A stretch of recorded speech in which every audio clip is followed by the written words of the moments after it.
යුද හමුදාව මේ වන විට පුදුකුඩ ඉරුප්පුහි ආලම්පාන් පොක්කනේ ගම්මානයේද පසුකොට ඉදිරියට ගමන් කරලා දැන් LTT කොට වී සිටින භූමිය වර්ග කිලෝමීටර් 100කටත් අඩුයි. පුදුකුඩ ඉරුප්පුව ඔස්සේ වැටී ඇති ඒ 35 මාර්ගයේද ආලම්පාන් පොක්කනේ දක්වාම හමුදාව නිදහස් කරගෙන ආලම්පාන් පොක්කනේ මුදා ගන්නාතුරු එම මාර්ගය උදයාර්කට්ටිකුලම් දක්වා සීමා වී තිබුණා. පුදුකුඩ ඉරුප්පු දෙසට ගමන් කරන බට පිරිස වෙත මෙම සැපයුම් මාර්ගය නිදහස් කර ගැනීම දැඩි පහසුවක්. මේ උදයාර්කට්ටිකුලම් මහාවිද්‍යාලයයි. LTT තුවාලකරුවන්ට සියලු වෛද්‍ය ප්‍රතිකාර හා සැත්කම් සිදු කර ඇත්තේ මේ ස්ථානයේ. දැන් LTT ඉතුරු ව ඇත්තේ පුදුකුඩු ඉරුප්පු රෝහල පමණයි. උදයාර්කට්ටිකුලම් පාසලේ ඇති මෙම සියලු වෛද්‍ය උපකරණ ඇඳන් හා ඖෂධ සියල්ල කිල්නොච්චි රෝහලෙන් ගෙන එන ලද ඒවායි.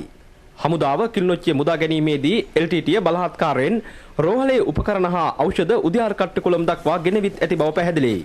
සාමාන්‍ය ජනතාවද LTT පසුපසට බලහත්කාරයෙන් රැගෙන ඒම නිසා කිල්නොච්චි ප්‍රාදේශීය සෞඛ්‍ය අධ්‍යක්ෂ වෛද්‍ය සත්‍යමූර්ති මහතා සමග සම්බන්ධීකරණය කරමින් අවශ්‍ය ඖෂධ හා වෛද්‍ය උපකරණ මුදා නොගත් ප්‍රදේශයට අඛණ්ඩව සැපයීමට රජය ක්‍රියා කළා.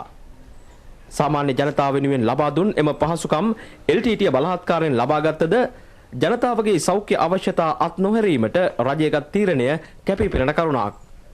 උදයාර්කට්ටිකුලම් පාසලේ දෙමහල් ගොඩනැගිල්ලක පන්ති කාමර 8ක් පුරවා ඇත්තේ රජය මගින් එසේ එවනු ලැබූ ඖෂධ තොගයි.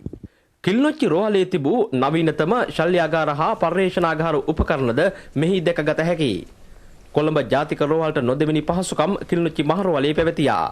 උදයාර්කට්ටිකුලම්හි ගොඩගසා ඇති මෙම ඖෂධ තොගවල පමණක් වටිනාකම රුපියල් කෝටි ගණනක්.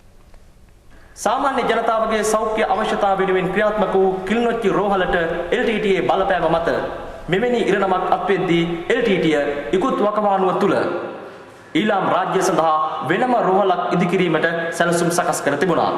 මේ ඒ සඳහා වූ LTT නිකුත් කරන ලද ප්‍රචාරක පත්‍රිකාවක් සහ ආධාර පෝරමයක්.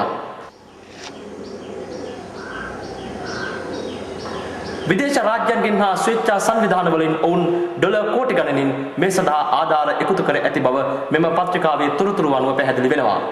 ඒ සඳහා වූ වෙනම අරමුදලක්ද ඔවුන් පිහිටුවා තිබුණා. කෙසේ නමුත් රජය අඛණ්ඩව කිල්නොච්චි රෝහලට යුදමය වාතාවරණය යටතේ වුවද අවශ්‍ය ඖෂධ හා වෛද්‍ය උපකරණ සැපයූ බව දැන් පැහැදිලි වන සත්‍යයක්. කිල්නොච්චි නගරයට හමුදාව පැමිණෙද්දී LTT බලපෑම මත මේ රෝහලේ තිබූ වෛද්‍ය උපකරණ ඖෂධ උදයාර්කට්ටිකුලම් වෙත රැගෙන ගියත් රෝහලේ ගොඩනැගිලි ශල්‍යාගාර හා පර්යේෂණාගාර වලට කිසිදු හානියක් සිදු වී නැහැ. යලිත් කිල්නොච්චි රෝහල ආරම්භ කිරීමට හැකි පරිසරය දැන් මේ රෝහල තුල පවතිනවා.